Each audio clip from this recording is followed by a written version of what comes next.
This is the DP Daily Download. We took the show.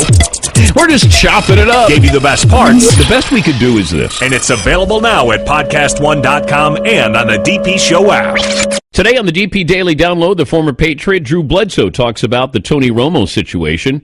ESPN NFL insider Adam Schefter on the likelihood of two teams in Los Angeles or one in Vegas. And Tom Curran from Comcast Sportsnet New England discusses the impact of the Gronk injury as the Patriots head towards the playoffs. All of that, plus great movies with bad endings and steak. Enjoy.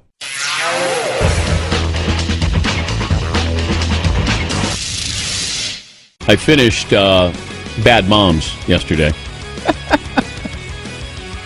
I don't watch a movie all the way through. Don't spoil it. How many episodes in that series? Yeah. Bad Moms is really funny. There's some really awkward moments there, but I'm smelling sequel there for Bad Moms. I am. And these are the writers who gave us Zach Galifianakis and Bradley Cooper Hangover. They gave us that. It's funny. Mila Kunis, funny. The girl from Saturday Night Live, is it Catherine Hahn? Is that her name? She steals the movie. Kristen Bell, great. Really, it's a funny movie. Awkward. You haven't been like this since Bad Words. Remember, you were all excited about that. I did like Bad Words. Jason Bateman was great in Bad Words. You have this guy who's in a spelling bee with all these young kids, like the 12 and 13-year-olds, and he goes back because there's no rules to say you can't be in it. And he's so off color in Bad Words. There's so many moments where you're going, that's awkwardly funny. Awkwardly funny. Yeah, it was very, very good. All right. Yes, Paul. I got a movie thing for you because you've seen the movie Whiplash a couple times, right? Yes. With the drumming movie and Miles Teller, the whole thing. Yeah. I watched the end of the movie last night, and someone I know I was texting back and forth with, and I said, man, I love how the movie Whiplash ends. For those who didn't see it, I won't spoil it. But I love No, you can say how it ends. He kind of tricks Miles Teller, and then Miles Teller comes back and pays off and becomes the great drummer. He's trying to run off this kid who's a drummer, and he's the conductor, music teacher, whatever he is. J.K. Simmons, the drill sergeant. He won an Academy Award for it. So at the end, he kind of screws him, and then it works out to be this great moment, and I loved it. And one of my friends goes, "Oh, that's a terrible ending." Didn't you love the ending of Whiplash? Yeah. I don't always like a happy ending. I like it when it's a little uncomfortable. Yes. Where it makes you think a little bit. Like, what's that relationship like now? After that, where he basically punks the music teacher in front of everybody on stage, where he tries to run him off, and then all of a sudden he just goes solo. Miles Teller goes solo. He hijacks it with his drumming. Yes, Steve. I just watched this horror movie, and I won't give out the name of the movie so I can give you the ending, but it was sort of like, I don't know, are these people bad? Are they good? Are they bad? Are they good? And there was like a lot of scares and all this stuff, and it sort of goes back and forth between where you think everybody's good or everybody's bad, and you can't really tell, and at the end it's like, wow, the whole thing was just a joke, and then right at the very end, everybody gets killed. And you're like, oh my God, this is crazy. This is the craziest movie I've ever seen. It was kind of a great twist where you're like, oh, wow, look, they all got away. Whoa, now it was wild. Unbelievable. Yeah, Paul. What's the worst ending of a good movie that you've ever seen? I have one. I'm going to throw it out there. Worst ending of a good movie. Remember Gone Girl, Ben Affleck? The first 2 hours. Oh, I didn't like that ending. The last 20 minutes are real tough. Yeah. First 2 hours are fantastic. And then he gets back with her at the end of the movie? Yeah. No, I didn't like that. There was a movie that's called Reuben. And it's it's not a sandwich movie. Tom Conti is in it with who was the woman from Top Gun? Kelly McGillis. Yeah. So she's in it, and it's a movie where you're not sure where you got the title Reuben, but it's the name of this guy's dog, and he's attempting suicide. And then he decides not to kill himself, and he's going to hang himself. The dog knocks the chair out from underneath him, and you hear him going, Reuben, and that's how you got the name of the movie. Disney movie? So I came out, I saw a movie in the afternoon. I was in Atlanta working for CNN, and I thought, all right, I'm just going to go see it. I love seeing movies in the afternoon. I come out from that one, and my head's just spinning. I'm like, wait, what just happened here? Yeah, it's called Reuben. And I remember thinking, I think I like the ending. Yeah, I think I wanted to see that, I think. Yes. Yeah. McLovin, you have a bad ending to a good movie? Can it be a good movie if it's a bad ending? Well, here's my question. Do you guys think if it ends on a negative note, that's bad? No. Okay, so no, that's Rocky good. loses, Right, which made it an even better movie. Right, Empire Strikes Back, the end is sort of a downer. Yeah, I didn't see that. Oh, come on. You guys are laughing at me for mentioning Empire Strikes Back? No, I just didn't see it. I didn't Paulie's see it, so I don't know. Nothing jumps out. That Reuben one, you have me freaked out with that. Yeah, I don't know if there's... Well, I told you guys there's a theory at the end of Jaws that they were going to shoot a scene where Roy Scheider and Richard Dreyfuss are swimming away, and all of a sudden all these fins appear on the horizon. Yes. They were serious about that. That would have been bad. But when you watch Jaws now, Jaws looks pretty hokey. Like the actual shark, right? Are you saying Jaws doesn't hold up? That is a scalding hot take. That's dangerous. Like the shark looks hokey. My, what? He's got little pieces of flesh hanging off of his gigantic teeth. That's a real shark. Just great acting. Oh, it was? Yeah, that's what I heard. Did you just say Jaws doesn't hold up? Yeah. Question mark. The scene that holds up is the very beginning of Jaws when she goes skinny dipping, and all of a sudden, Going swimming. yes, and then she just like what,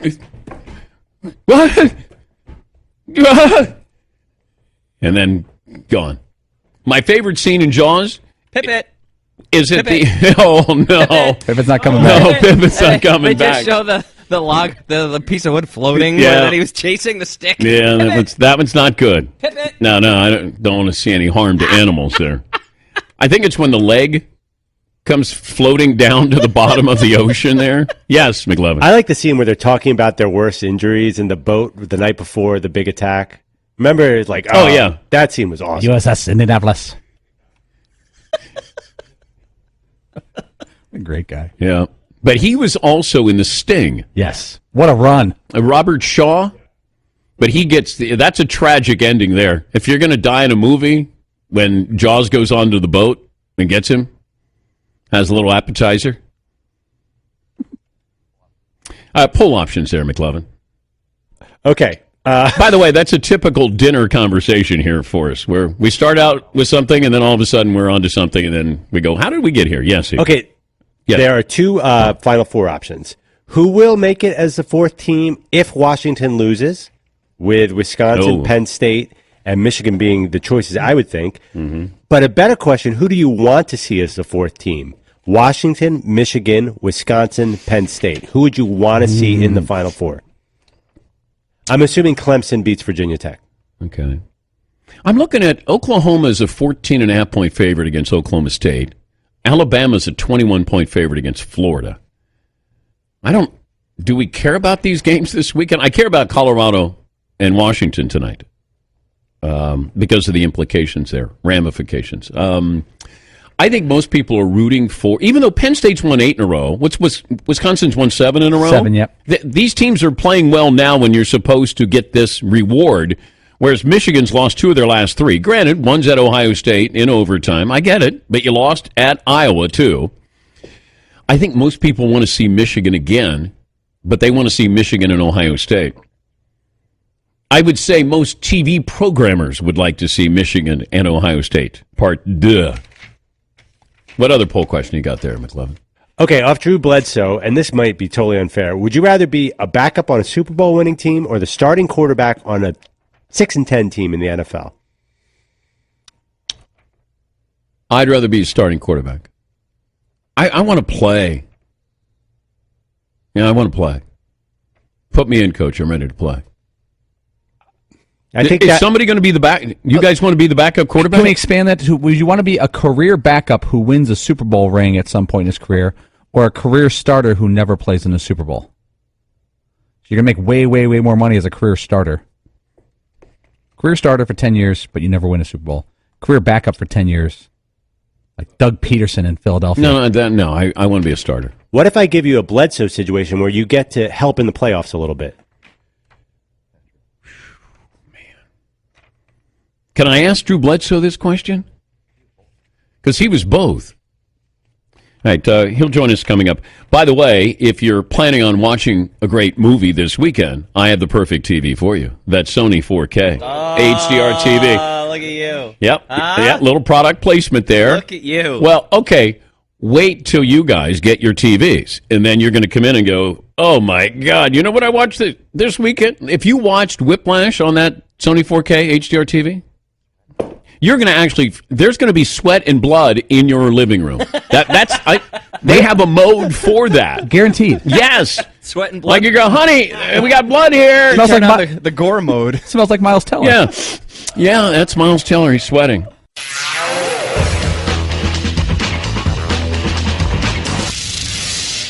Drew Bledsoe set to join us. Former NFL quarterback, played 14 years. He joins us now. Drew, good morning. Where are you today?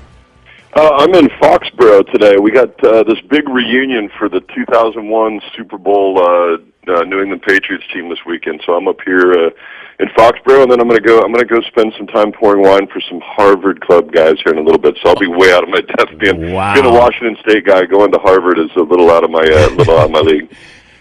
Do you need some big word? McLovin went to Dartmouth, so do you want to help Drew Bledsoe with anything that's Ivy League related, McLovin?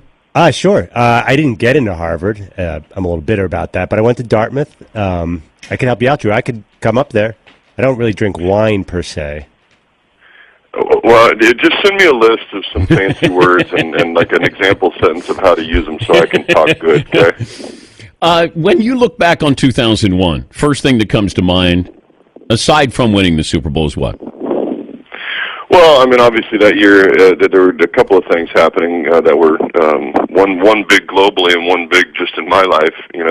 Globally it was 9/11, and I spent a lot of time on the phone, with other captains around the league and with league officials, and we were trying to decide whether to play or not that Sunday after 9/11, and ultimately made the right decision and didn't play.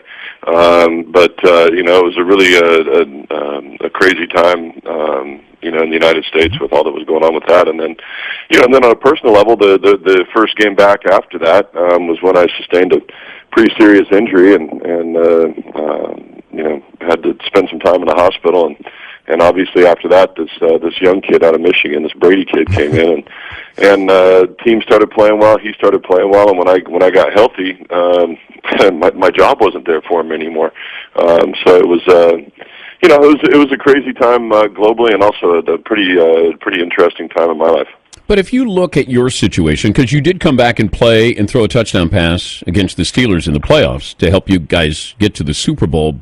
And I'm wondering about Tony Romo. If you're the Cowboys and you win again last night, you get home field advantage, can you ease him back in just in case you need him? Because you, I think, went how many months? 4 months without playing before you got into the AFC title game. Well, it's a little bit different in my situation, and I think also a little bit different in Tony's situation because we're not young guys. We've done this before, and actually done it quite a bit. And you can stay sharp in practice, slinging the ball around, but it's not going to be that situation for me stepping in. After not playing for a long time, it didn't feel strange. I was ready to go, and I know that if Tony were called upon, to come in and play for the Cowboys, he'd be ready to rock and roll. So I don't think they need to. It's not like he's a rookie and they got to get him some reps so he's ready to play. It's a different kind of situation. When did you know that Brady was going to be this kind of Brady? Oh man, probably not for a couple years after he first started. He was a kid when he came in, man.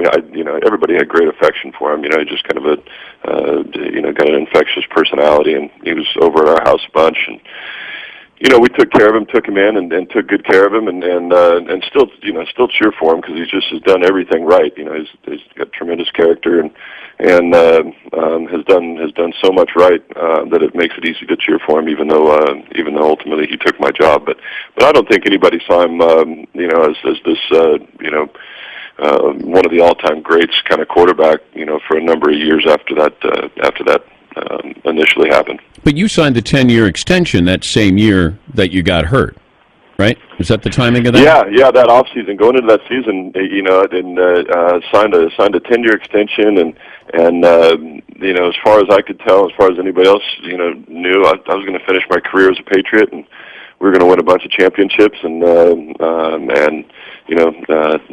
Tommy would have been just a footnote until he got into some preseason games and signed with somebody else and went on to be a starter somewhere. But you never know how it's going to go, man. It's I look back on it, wouldn't change a lot of it. I got to go play in Buffalo, which was, people always ask me when hey, what was it like playing in Buffalo? That must have sucked. I'm like, no, actually, it was awesome, man. We loved playing there. It was like playing pro ball in a college town with just tremendous fans, and then got to go play for the Cowboys for a little bit, which, you play quarterback for the Cowboys. It's like pitching for the Yankees. People either love you or they hate you.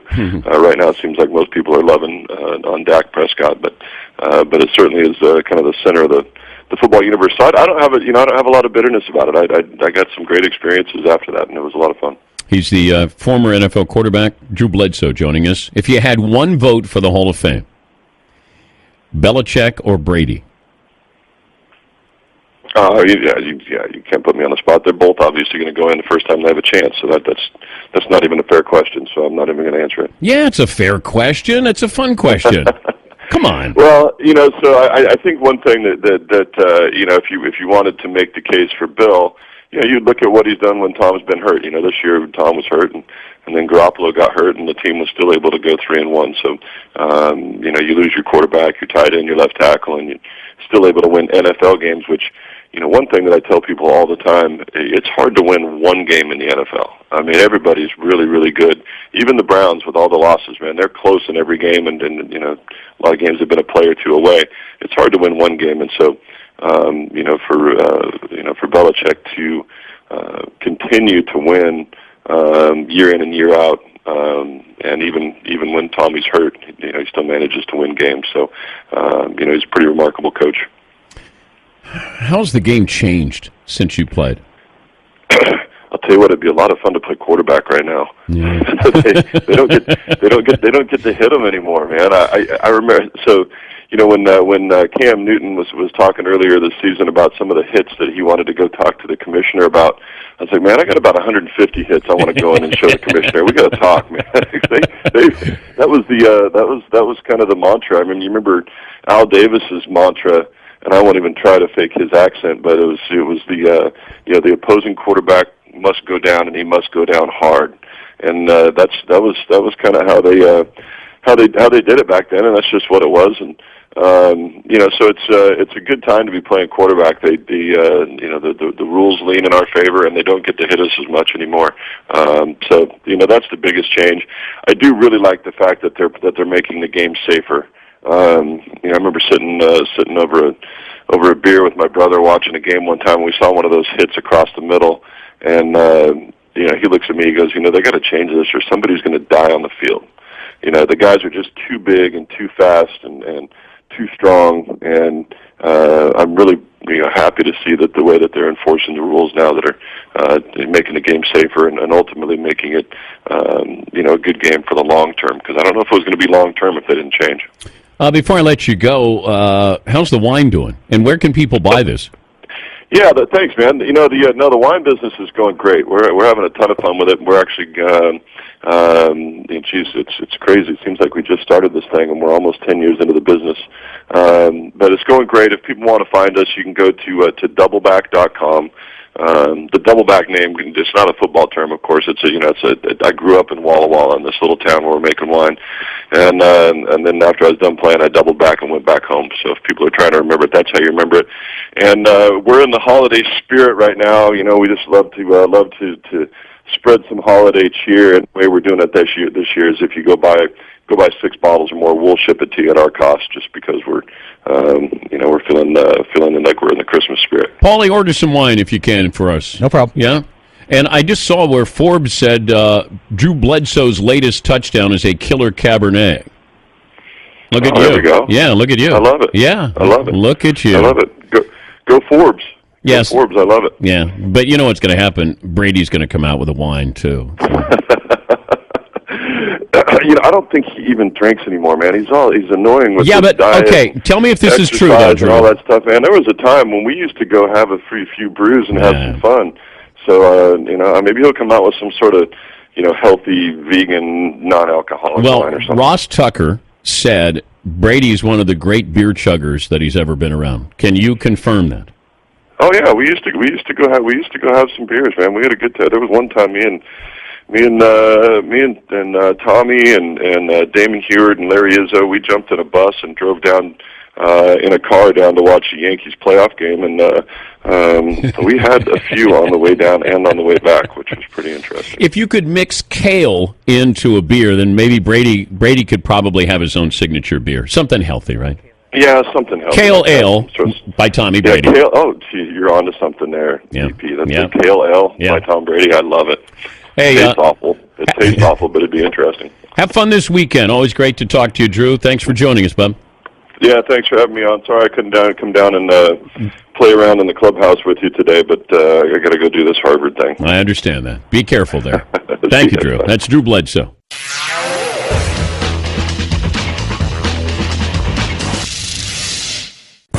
What do you believe?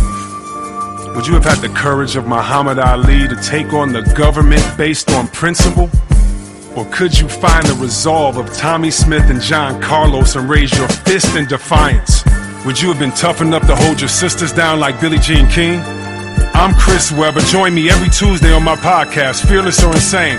We'll discuss sport, athletes, and their impact on society, politics, and culture. Download on Podcast One, podcastone.com, and iTunes.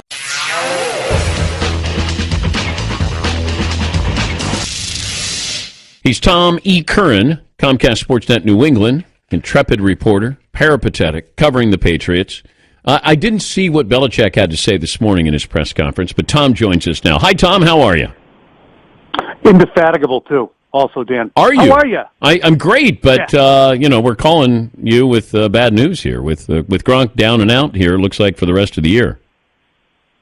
Yeah, and in the statement, the Patriots basically acknowledging we're not expecting him back in 2016, and Belichick indicated, they'll get more information after the surgery is complete, and we'll update then, but there's no way he's coming back this year. It's a dubious claim. It's the third time his back has been opened up. It's his 9th surgery since 2009 at 27. It does cast a pall over things, not just football-wise, but, as a player and as what he represents kind of in the league. You look at this team without him now. How big of a difference is this going to make? Pretty big, and the reason is we can talk about Martellus Bennett and the slack that he'll pick up and the fact that the running game's better, but if you just consider that Seattle game, even after he took a thunderous hit from Earl Thomas, down the stretch of that game, he made a 26-yard reception to put the Patriots on the doorstep with 1:30 left. And then even with Cam Chancellor on him, the Patriots were still going to Gronkowski on the game-ending plays, or on the game-ending play. Mm-hmm. So it shows how much trust and faith they have in him. So they're still, I would say, more likely than not to be the number one overall seed and the best team in the AFC. But they have lost what they build their offense around. How did this injury happen?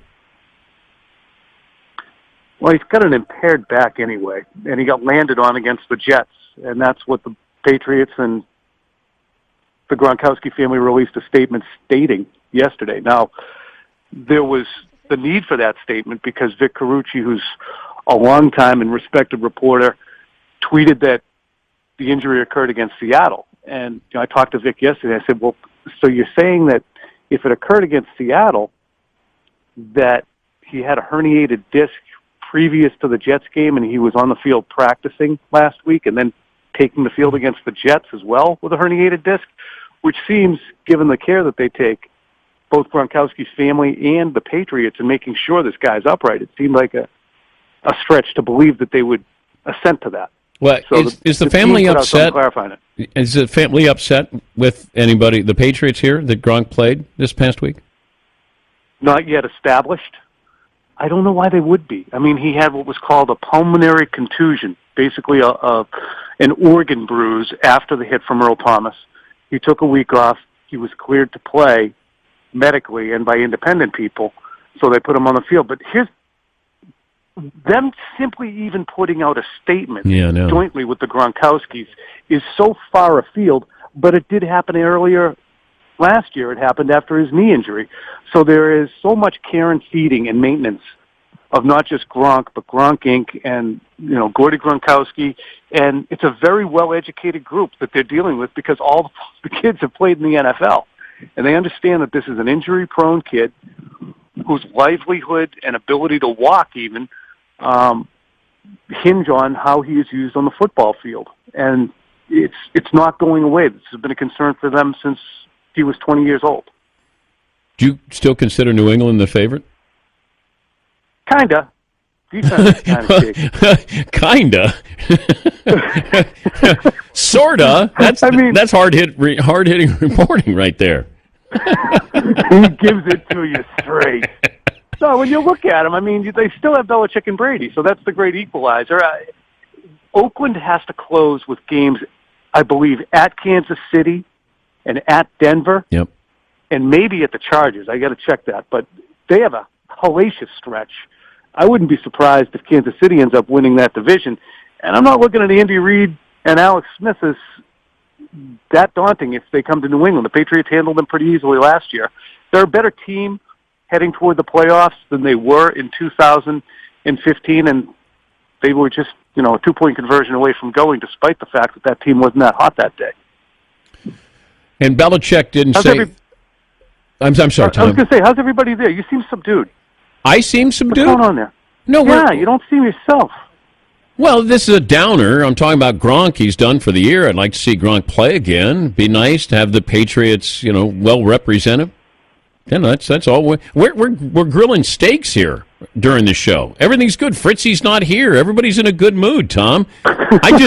This is the actor, so I have to. Paul, doesn't he? Yes, I have to be a little sadder when I'm talking to you. I can't sound gleeful if we're talking about Gronk. No, you can't. Yeah. Was that tone deaf on my part then? A little bit. I'm just. Don't we always, whenever there's sad news, you got to come down a little bit there. It's like, nobody does the sad news like Chris Berman, though. Were you ever mesmerized by the way you could talk? Were you ever mesmerized by the way you could do that? No, I was not. You lie.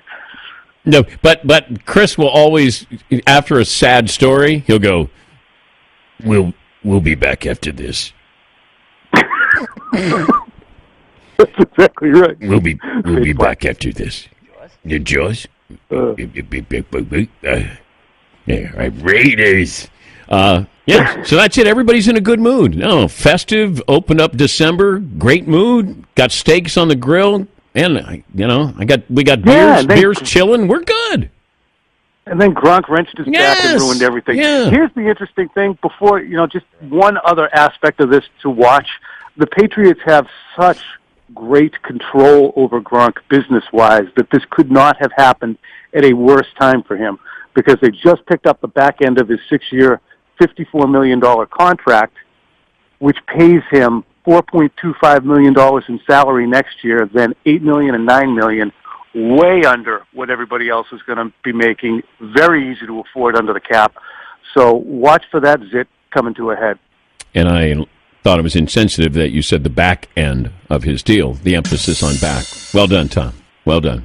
Thank you. No. Thanks, Tom. Are we done here? Yeah. I got to cheer. I got to get cheery now. I've been subdued. Now I'm going to get cheered up a little bit here. Okay. All right. Okay. Merry Christmas. All right. Thanks, Tom. That's Tom E. Curran, Comcast Sportsnet New England.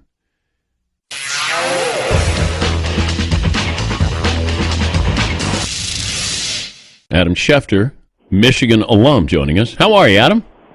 Hello there, Dan. How are you doing? I'm doing okay. Are you expecting Michigan to be in the Final Four here? Do they deserve to be in the Final Four, having lost 2 of their last 3?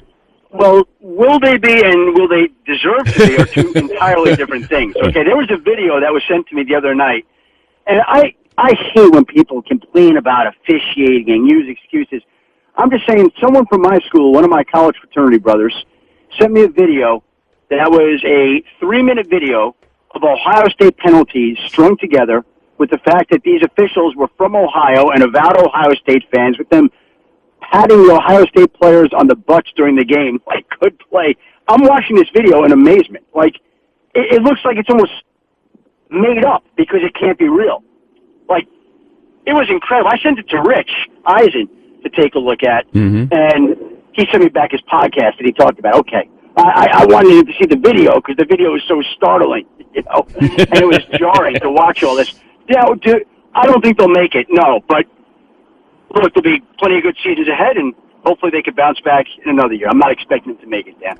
Now, I don't know what the committee is, but they look at potential head coaching candidates in the NFL, and Jim Harbaugh's name was on that list. I'm sure you can clarify this, but how does his name get on that list of guys who could be coaching or potential candidates in the NFL? Well, just because he's on that doesn't mean he has interest in doing that. What happens is the NFL has this committee that it puts together of esteemed, respected individuals, and they come up, and their job is to basically nominate head coaching, general manager candidates, up-and-coming candidates that they believe would be very good for the league, that other teams should look at. And nobody's under any obligation. They don't seek the permission of these candidates to do that. They just basically make up this list. And it's a situation where they could nominate Jim Harbaugh because they think he'd be an excellent selection for an NFL owner, which is who they're essentially doing it for. But that doesn't mean that Jim Harbaugh is going to go to the NFL. Okay.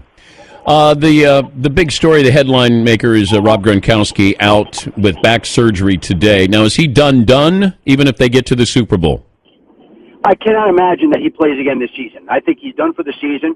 And then the question is how effective he is when he comes back next season. And that remains a question. This is his third back surgery. He missed his entire year, junior year at Arizona, because of back surgery. It's the reason he fell to the second round of the draft when he was a first-round talent.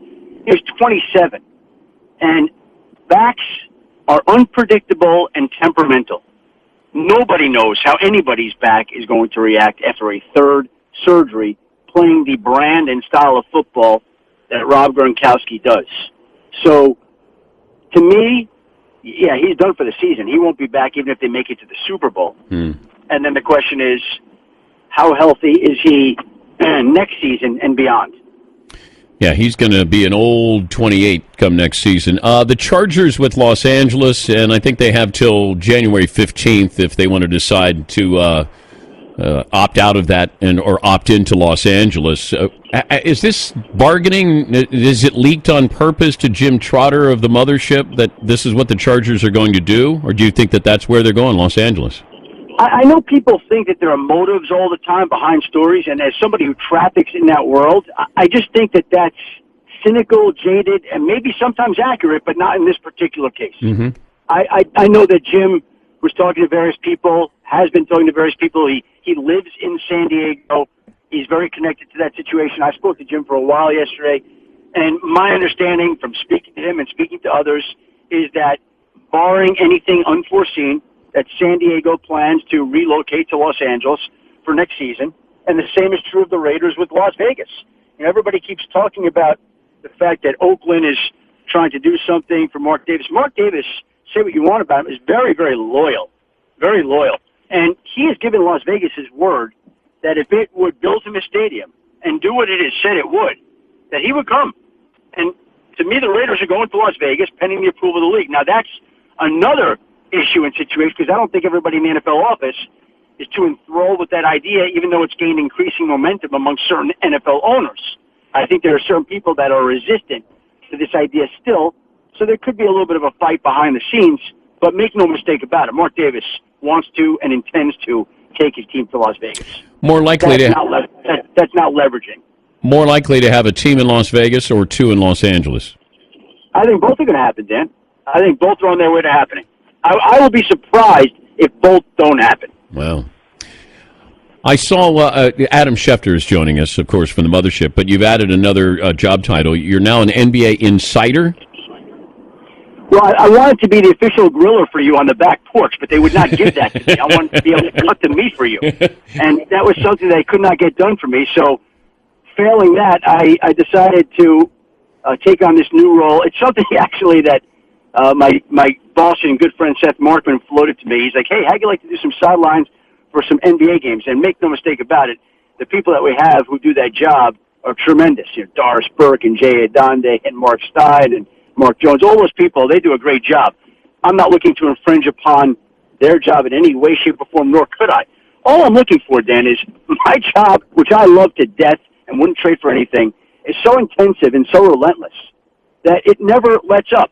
I cannot imagine going to an assignment where I'm not just worried all the time and paranoid about checking on everything and just able to be a sideline reporter and watch the game and observe it and report it. That's not my sport. So I don't know whether I'll do 1 game, 3 games, 5 games. I guess a lot of that will depend upon how it goes, and we'll see. But again, I've done this job before. Back at the NFL Network, I was their Thursday night sideline reporter with the great Brian Gumbel and Chris Collinsworth when we launched those games. I did that for a few years. I love doing it. And this is a chance to just get to do that again. I don't think there's a lot of pressure. I think it'll be more fun than anything else. I've come to really enjoy the NBA over the last couple of years, and we'll see how it goes. Who would be tougher to interview, Popovich or Belichick? Well, they're both tough in their own ways. Very tough. I think, listen, I'd love to get Pop at halftime for my floor. As Brian Winter was correcting me yesterday, after the first quarter, there's no halftime. Yes. I said, okay, excuse me. And as I told him, reminding me of the time that I was an intern in Seattle in 1990, and I went into the baseball manager's office, and I said, Coach, what are your plans for Ken Griffey Jr. tomorrow? Coach. And we walked out, and I was quickly spoken to. He is not the coach. He is the manager. Don't ever call him the coach again. I don't. That's the adjustment. Those are the adjustments I'm going to have to make here, Dan. It's going to take some time. I don't know if you heard the controversial question and answer that I had with Mike Florio from Wednesday's show. What is that? Seat and play it. Better hair, you or Schefter? Well, mine, because I know it's real. I don't know what he's got. Wow. I haven't had a chance to Oh, inspect my it. God. Shefty hairpiece? What? I don't know. That hairline looks a little manufactured to me on the front end. Wow, that is a hot It looks like a row of crops to me at times, Dan. man. All right, there you go. Adam, Wow. is there legal action? That's very nice of him. My hair is real. It's authentic. I thank my mom and my dad. This just in, Adam Schefter's hair is real. Now, Dan, I will make an admission here, okay? Okay. I do take PEDs. You do. Okay. You do. For hair, Propecia. Hair asterisk by it, though. Is your hair going to be on the commissioner's exempt list there? Is that what's going on? Yeah, I am hoping I'm not tested after this Sunday. I could come up positive because of those PEDs and that Propecia I have taken in the past. I could turn up a positive test, and I would hope that ESPN would overlook that and not suspend me going forward without salary. Florio is watching right now. Is there a direct response to Mike Florio, Adam? The facts are the facts. Again, I'm on my performance-enhancing devices, performance-enhancing drugs to preserve the hair that I do have, and I want to give a shout-out to my mom and dad for allowing me to be able to turn 50 and have my hair. Well, here's the key. You're like Andy Pettit. You admit it, and then you move on, as opposed to stringing people along. That's the key. That's the key to doing it. You're not Bonds. You're Andy Pettit. Well done. There you go. Yeah, well done. Thank you, Dan. Thank you, Dan. Have a great weekend, Adam, and thanks for joining us. Appreciate me. Enjoy the games this weekend, Dan. Thanks for having me. All right, that's Adam Schefter.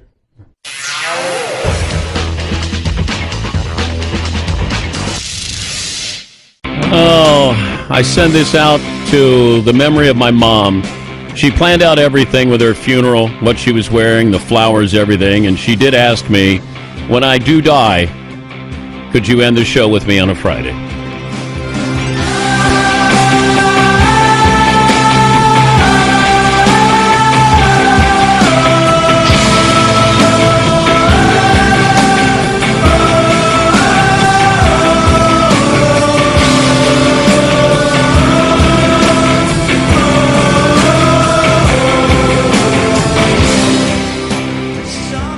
Not your typical conversation you have with your mom.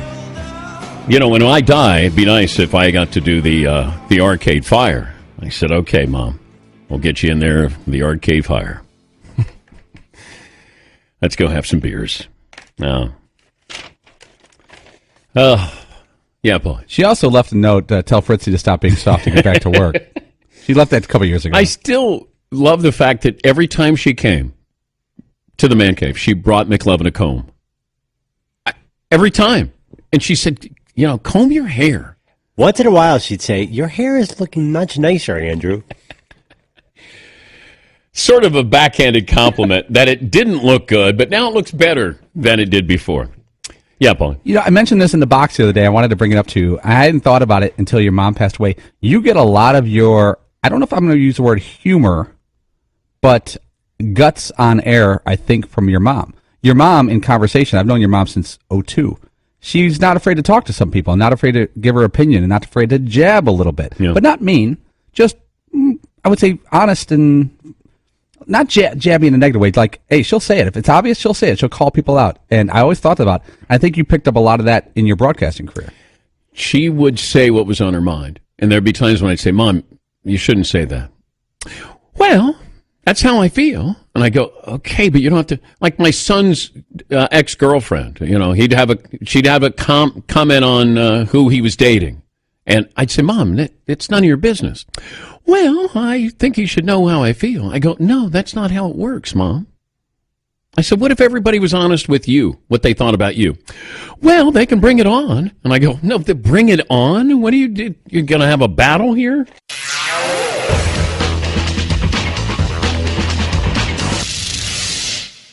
Stay tuned for 60-second AP News headlines. At Great Clips, we have clip notes. Notes that tell stylists exactly what you like every time. Because if you don't get your great haircut every time, unexpected things might happen to you. Without your haircut, your dog might mistake you as an intruder. Bobo, it's me. Bobo, ow! Ow! You might get put in a police lineup. It's him! No, it's not me! Avoid all the unexpected things that might happen to you with the wrong haircut. Go to Great Clips because they use clip notes. Notes that tell stylists exactly what you like. Great Clips. It's gonna be great. AP Update. I'm Rita Foley. President-elect Donald Trump is likely setting up a battle with Washington by his choice of Rex Tillerson as Secretary of State. Tillerson is the CEO of ExxonMobil. AP White House correspondent Mark Smith on this morning's announcement. Announcing the choice in a written statement, the president-elect calls Tillerson the embodiment of the American dream and among the most accomplished business leaders and deal makers in the world. However, Tillerson's choice in the midst of a furor over allegations of Russian hacking to sway the election likely sets up a major confirmation battle. Tillerson has close ties to Russia, and that's causing some lawmakers of both parties to ask whether he's the right person for the job. In an accompanying statement this morning, Tillerson said he's honored by his selection and shares Trump's vision for restoring the credibility of the United States. The president-elect also considered Mitt Romney for the job, who says it was an honor to be considered. I'm Rita Foley.